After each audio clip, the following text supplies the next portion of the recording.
ಒಂದು ಐತಿಹಾಸಿಕ ಇತಿಹಾಸ.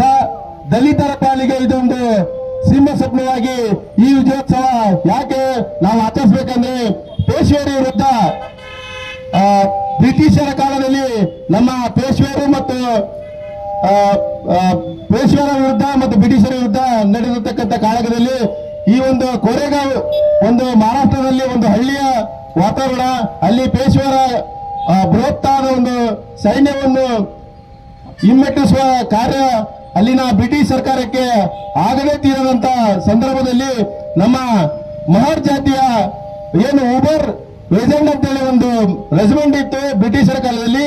ಆ ಒಂದು ಉಬರ್ ರೆಜಿಮೆಂಟ್ ಸೈನಿಕರಲ್ಲಿ ನಮ್ಮ ಮಹರ್ ಜಾತಿಯ ಸೈನಿಕರು ಹಲವಾರು ರೀತಿಯ ಸೈನಿಕರ ಸೇರ್ಪಡೆಯಾಗಿ ಆ ಒಂದು 1818 ಡಿಸೆಂಬರ್ 31, 12, 1817ರಲ್ಲಿ ಒಂದು ಯುದ್ಧವನ್ನು ಸಾರ್ತಾರೆ ಬ್ರಿಟಿಷರ ವಿರುದ್ಧ. ಆ ಒಂದು ಯುದ್ಧದಲ್ಲಿ ನಮ್ಮ ಯುಬರ್ ರೆಜಿಮೆಂಟ್ ಅಂತೇಳಿ ಒಂದು ಸೈನ್ಯ ಇರ್ತದೆ ಬ್ರಿಟಿಷ್ ಕಾಲದಲ್ಲಿ. ಆ ಒಂದು ಸೈನ್ಯದಲ್ಲಿ ನಮ್ಮ ಬಹಳ ಸೈನಿಕರೇ ನಮ್ಮ ಮಹರ್ ಜಾತಿಯ ಸೈನಿಕರ ಇರುವುದರಿಂದ ಈ ಒಂದು ಯುದ್ಧದಲ್ಲಿ ಮಹರ್ಗೆ ಮತ್ತು ಪೇಶ್ವೆರ ನಡುವೆ ಬೃಹತ್ತಾದ ಒಂದು ಯುದ್ಧವನ್ನು ನಡೆಯುತ್ತೆ. ಆ ಒಂದು ಯುದ್ಧದಲ್ಲಿ ನಮ್ಮ 24 ಗಂಟೆಗಳ ಸತತ ಕಾಲ 24 ಗಂಟೆಗಳ ಯುದ್ಧವನ್ನು ಸಾರಿ ಈ ಒಂದು ಕೋರೆಗಾಂವ್ ತಮ್ಮ ಅಸ್ತಿತ್ವ ಮೂಲ ಸ್ಥಾನ ಉಳಿಸ್ಕೊಳ್ಬೇಕಂತೇಳಿ ಅಚಲವಾದ ನಂಬಿಕೆಯಿಂದ ಅಲ್ಲಿ ಹೆಣ್ಣುಗಂಡ ಅಂದರೆ ಕೇವಲ ಬೆರಳಿಕೆಯಷ್ಟು 500 ಜನ ಸೈನಿಕರು ನಮ್ಮ ಮಹರ್ ಜಾತಿಯಲ್ಲಿ ಉಬರ್ ರೆಜಿಮೆಂಟ್ ಅಂತೇಳಿ ಒಂದು ಸೈನ್ಯಕ್ಕೆ ಒಂದು ಹೆಸರಿತ್ತು.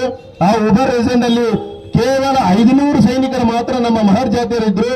ಆ ಒಂದು ಸೈನ್ಯವನ್ನು 28,000 ಪೇಶ್ವೆರ ವಿರುದ್ಧ ಹೋರಾಡಿ ಸತತ 28,000 ಸೈನಿಕರ ವಿರುದ್ಧ ಪೇಶ್ವೆರ ವಿರುದ್ಧ ಹೋರಾಟ ಮಾಡಿ 2018ರಂದು ಏನು ನಮ್ಮ ಪೇಶ್ವೆರ ಮತ್ತು ಮಹರ್ ಜಾತಿಯ ಒಂದು ಯುದ್ಧ ಗೆಲುವನ್ನು ಸಾಧಿಸ್ತಾರೆ.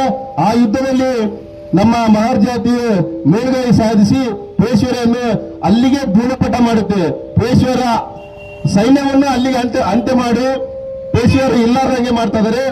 ಆ ಒಂದು ಗತವೈಭವವನ್ನು ಸಾರಿ ಹೇಳಾರ್ದ ಇತಿಹಾಸಕಾರರು ಅದನ್ನು ಮುಚ್ಚಿಡುವ ಕೆಲಸ ಆಗಿತ್ತು.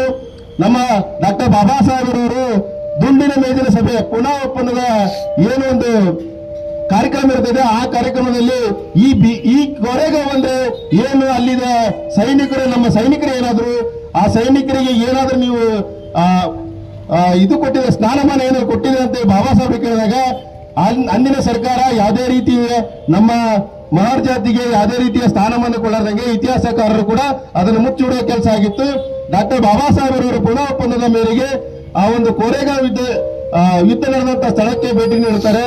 ಆ ಒಂದು ಸ್ಥಳವನ್ನು ನೋಡಿದಾಗ ಆ ಸ್ಥಳಕ್ಕೆ ಬಾಬಾ ಸಾಹೇಬರು ಮೇಲಿಂದ ಮೇಲೆ ಆ ಕೋರೆಗಾಂವ್ ಯುದ್ಧ ನಡೆದ ಸ್ಥಳಕ್ಕೆ ಭೇಟಿ ಕೊಡದ ಮುಖಾಂತರ ಆ ಒಂದು ಊರಿಗೆ ಭೀಮಾ ಕೋರೆಗಾಂವ್ ಅಂತ ಇನ್ನೂ ಕೂಡ ಅಲ್ಲಿ ಸಹಸ್ರಾರು ಸಂಖ್ಯೆಯಲ್ಲಿ ಇಡೀ ಭಾರತ ದೇಶಾದ್ಯಂತ ನಮ್ಮ ದಲಿತರು ಇಡೀ ಭಾರತ ದೇಶದಂತ ಇವತ್ತು ಆ ಒಂದು ಕೋರೆಗಾಂವ್ ಮಹಾರಾಷ್ಟ್ರದ ಹತ್ರ ಒಂದು ಹಳ್ಳಿ, ಆ ಕೋರೆಗಾಂವ್ ಅನ್ನೋ ಒಂದು ಹಳ್ಳಿಯಲ್ಲಿ ಈ ದಿನ ಸುಭದ್ರವಾಗಿ ವಿಜಯೋತ್ಸವ ಆಚರಿಸುವ ಮುಖಾಂತರ ನಮ್ಮ ಹರಪಳ್ಳಿ ತಾಲೂಕಿನಲ್ಲಿ ನಾವು ಇದು ಒಂದು 4ನೇ ಬಾರಿಗೆ ಈ ಒಂದು ವಿಜಯೋತ್ಸವ ಕಾರ್ಯಕ್ರಮವನ್ನು ಜನವರಿ 1ರಿಂದ ನಾವು ಆಚರಿಸ್ತಾ ಮಾಡ್ತಿದೀವಿ.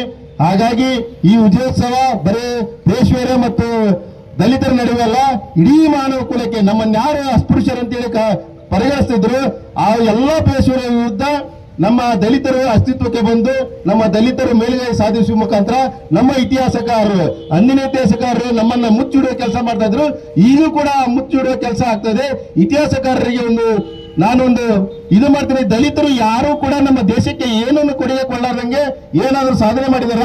ನೀವೆಲ್ಲಾನು ಮುಚ್ಚಿಟ್ಟು ನಮ್ಮ ದಲಿತರ ಪರವಾಗಿ ಏನು ಮಾಡಲಾರ್ದಂಗೆ ಬರೇ ಬೇರೆ ನೀವು ಇತಿಹಾಸನ ಸೃಷ್ಟಿಸಿ ನಮ್ಮ ದಲಿತರಿಗೆ ಏನು ಮಾಡಲಾರ್ದಂಗೆ